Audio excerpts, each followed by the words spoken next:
Слушалка. Благодарам. Има збор господица Тушева Маринела, повелете.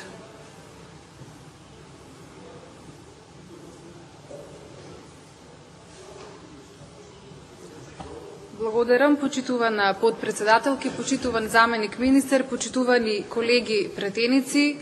И оваа дебата за ребалансот на буџетот, веќе не знам по кој пат, потврдува една теза дека всушност ребалансот на буџетот или буџетските пари и начинот на кој што тие се трошат се приказна за тоа како да им го загорчите животот на граѓаните со нивните пари.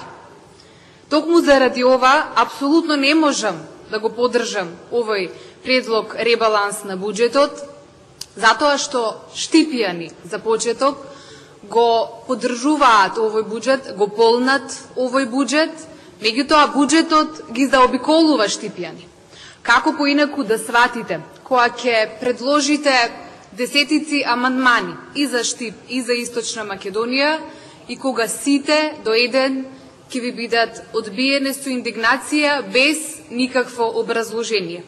Како поинаку да сватите, кога ќе видите дека во дел од тие предложени амандмани всушност стојат и ветувања на ВМРО ДПМН на изборни циклуси 2006, 2008, 2011 година.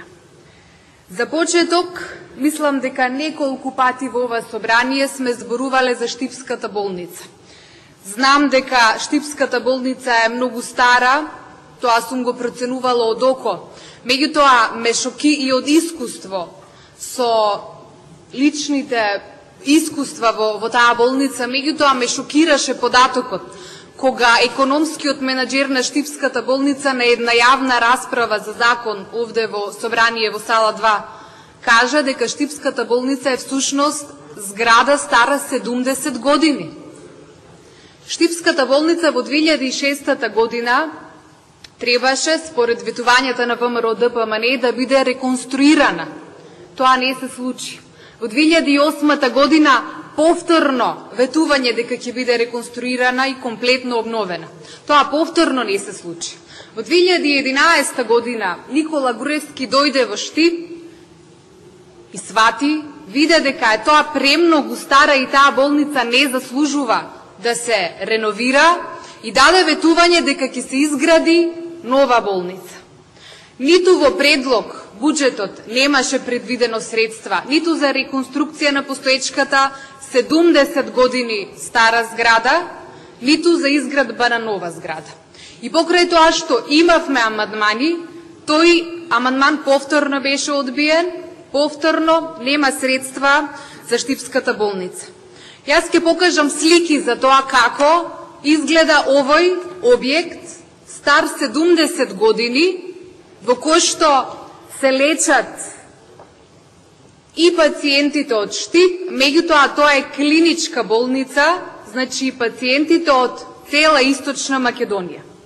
И не само тоа, средношколците од Средното медицинско училиште во Штип и студентите на медицинскиот факултет исто така овде обавуваат и пракса и се разбира се образовно-научниот процес се изведува тука. Видовте слики и вие, колеги, и граѓаните. Штипјани имаат прилика лично да почувствуваат на своја кожа како е да се лекуваш во болница стара 70 години, меѓутоа еве и за пошироката јавност да се увери, и тој амандман и покрај 3 изминати ветувања, повторно без образложение беше одбиен. Имав пред малку пред да зборувам јавување од стечајните работници, кои што се најбројни веројатно во Штип, Куманово и Велес, кои што беа навредени од наш претходен колега за тоа дека земале пари од СДСМ. Ние, колегите претеници од различни политички партии, може да се спротивставуваме со аргументи, со податоци и бројки, меѓутоа навистина нечесно кон луѓето кои што имаат навистина живот на мак, луѓето кои што имавме прилика да ги гледаме дека одеа пеш од Патарината до Скопје, луѓе бев надвор и видов со по 3-4 стента на срце одеа пеш по 20 километри, навистина навистина пред се не е хумано да ги обвинуваме дека земале пари од СДСМ за да протестираат и во крајна линија да ја изодат целата нивна голгота, барајки ги нивните права. СДСМ многу пати до сега бараше пари за овие групи, за овие стечајни работници, меѓутоа во ниту еден момент до сега владата на ВМРО ДПМН не најде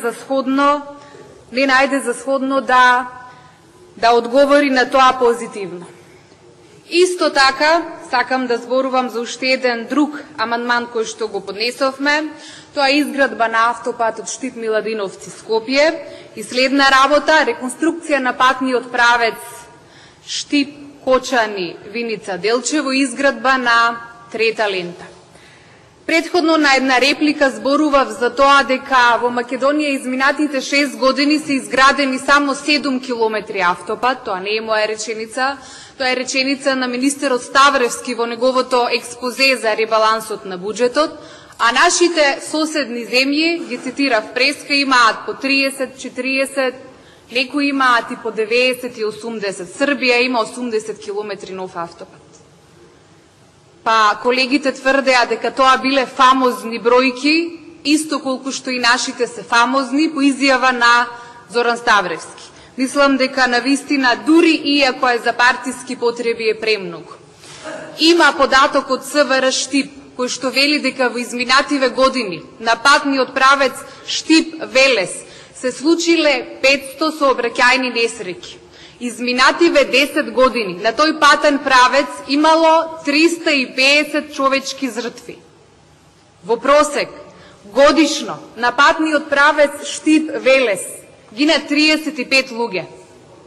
Овие црни семејства воопшто не се важни за владата на ВМРО ДПМН, бидејќи мислам дека можеби по 12 пат, бидејќи 6 години еднаш буџет носење, еднаш ребаланс, го одбиваат предлог амандманот за изградба на автопат, односно Штип Миладиновци Скопје. Источна Македонија, или изборна единица 3, е регион со 0 километри автопат. Тоа толку зборува за колку се вие грижите за патната инфраструктура и генерално инфраструктурата во Македонија, која што е една од дефиницијата за развој на државата. Инвестиции, инфраструктура, извоз. За жал, Република Македонија го нема ниту едно од овие три работи. И бидејќи колегите често знаат да речат дека граделе магистрални и локални патишта, погледнав на веб-сајтот на Државниот завод за статистика, таму стои дека 2007, 8, 9, 10, 11 година во Македонија има вкупно 591 километар магистрални патишта. Ниту една година не се променил овој број на километри. Значи нема градба на нови магистрални и регионални патишта во Македонија, демаскирање на уште една лага на ВМРО ДПМН. Ако не е така, или вие градите виртуелни патишта, или имате проблем со веб-сајтот на статистика или менеджментот на статистика, кој што патем речено е именуван од ВМРО ДПМН. Навистина е трагично што повторно се соочуваме со најголемо кратење при овој ребаланс на капиталните инвестиции. Значи имаме кратење од некаде нешто повеќе од 120 милиони евра, 90 милиони евра се кратат од капиталните инвестиции. Значи 90 милиони евра кратиме од сигурна, стабилна, безбедна иднина, наша и на идните млади генерации. Меѓутоа, тоа е навика на оваа влада, бидејќи имавме прилика, ако споредиме, да видиме дека во 2008 година процентот на реализација на предвидените капитални инвестиции бил 20%. Во 2009 пораснал 50%. 2010 година 58%. Значи не успеваме да дојдеме дури ни до 70%, а 100% очигледно е со светлосни години далеку од предвидувачите во владата на македонскиот економски раст и развој и креаторите на македонската економска стратегија, за кој што во една прилика овде во собрание во сала 2, европскиот комесар за проширување Штефан Филе многу убаво, јасно и недвосмислено ни кажа во лице дека за македонската безперспективност, за сиромаштијата не е виновен спорот со името со Грција, напротив, виновно е немањето на економска стратегија, немањето на економска визија. Тоа всушност го зборуваат и овие проценти на реализација на капиталните инвестиции кои што се носители на економскиот раст и развој. Повторно имавме амандман и за гасификација и на источниот дел на Република Македонија, меѓу другото и на Штип. Доколку се спроведе таа гасификација која што во 8 наврати од Ставревски беше ветувано дека за 1 месец ќе почне процесот со затварањето на клириншкиот долг, македонските семејства во просек за огрев или за затоплување на нивните домови ќе можат да заштедат од 30 до 50% во нивните и онака скромни фамилиарни буџети. Меѓутоа не, Македонија од друга страна повторно не инвестира во енергетската иднина на државата. Македонија има над 1 милијарда евра увоз на електрична енергија од 2006 година до денес. Исклучително скапо и исклучително несериозно и неекономично. Од друга страна, нема ниту абер од почнувањето на инвестициите, Бошков мост, Чебрени галиште, Тец Неготино и така натаму и така натаму. Сите тие ветувања и сите тие инвестиции понатаму остануваат мртва буква на хартија.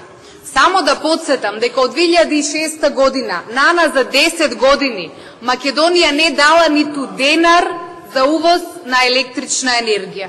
Меѓутоа останува на граѓаните да проценат за домакинлукот и за сериозноста и во распоредот на парите на ВМРО ДПМН и за начинот на кој што понатаму тоа се реализира и тоа се троши.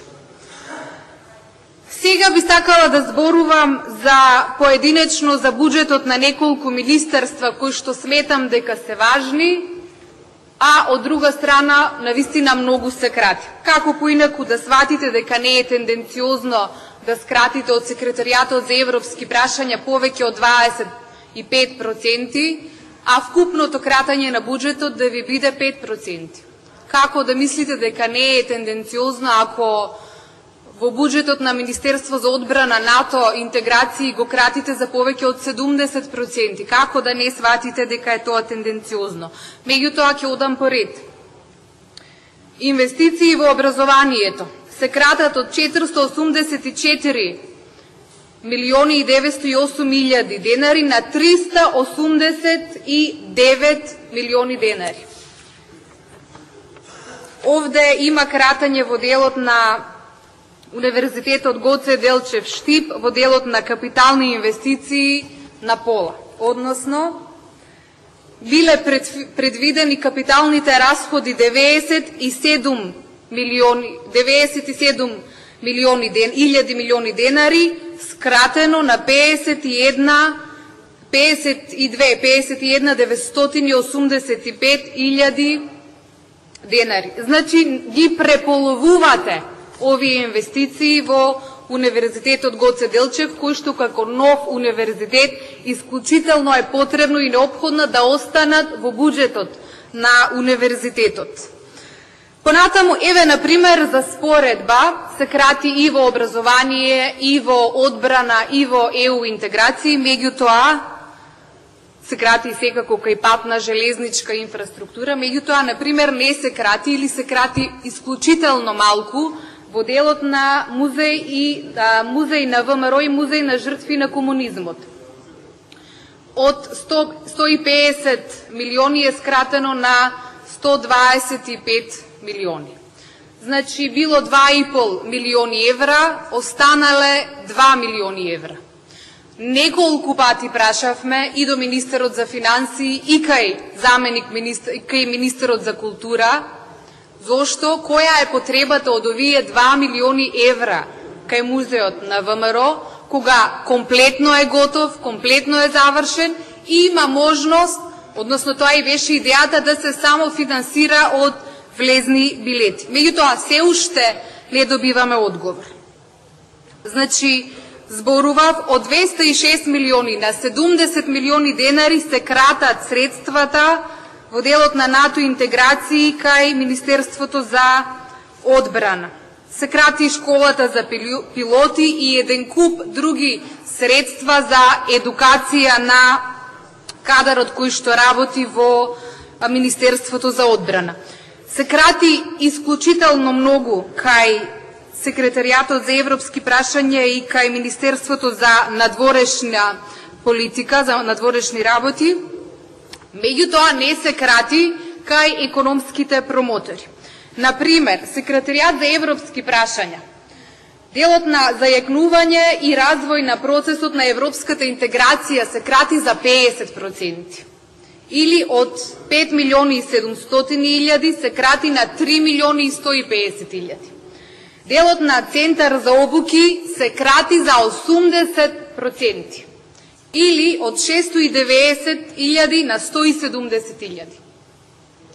Сигурна сум дека сите колеги, во речиси сите поглавја од европскиот извештај кој што годишно го добиваме, во секое поглавје имале прилика да прочитаат дека има недоволна стручна квалификација, дека се потребни обуки за оваа или за оваа сфера, особено во делот на Секретаријатот за европски прашања. И како одговор на тоа, кој што е во наша полза во крајна линија, овој Центар за обуки, неговите средства, се кратат за 80%. Исклучително многу се крати и буџетот на Министерството за надворешни работи, а имавме исто така и таму во делот на дипломатска обука се кратат огромен процент на средства, а имавме прилика да видиме еден куп дипломатски гафови кои што ја бламираат и ја срамат македонската држава. Еден дел, може би се навистина од личните карактеристики и некадарноста на дипломатите, меѓутоа убедена сум дека еден сериозен дел е како резултат на недостатокот на дипломатска обука на овие луѓе. Реков кај економските промотори, од кој што не виде Македонија и македонските граѓани никаков аир, нема никакво кратење. Напротив, средствата и понатаму се остануваат исти, односно, само за информација на македонските граѓани, например, овие функционери земаат 3000 евра плата и уште 3000 до 3000 евра разни трошоци кои што ги имаат во текот на нивното работење. А само да подсетам дека имаше ветувања на кои што работеа овие економски промотори, ама не се реализираа, например, Виротехник Automatic Турција, Сведмилк Шведска, знаеме како се реализираше оваа инвестиција, Аквапура Португалија, Монтипе Франција, Искра Словенија, Агриленд Израел, Виндија Хрватска, Дукат Хрватска, Шише Джам Турција, бесконечно многу, немам време да ги прочитам сите овие инвестиции кои што требаше да бидат плод на работата на овие економски промотори за кои што еден куп пари одвојуваат македонските граѓани, а за кои што на крај никаков кјар и никаков аир немаат македонските граѓани. Сега последната една минута ќе ја искористам за тоа како ние како држава успеваме да ги искористиме европските неповратни пари.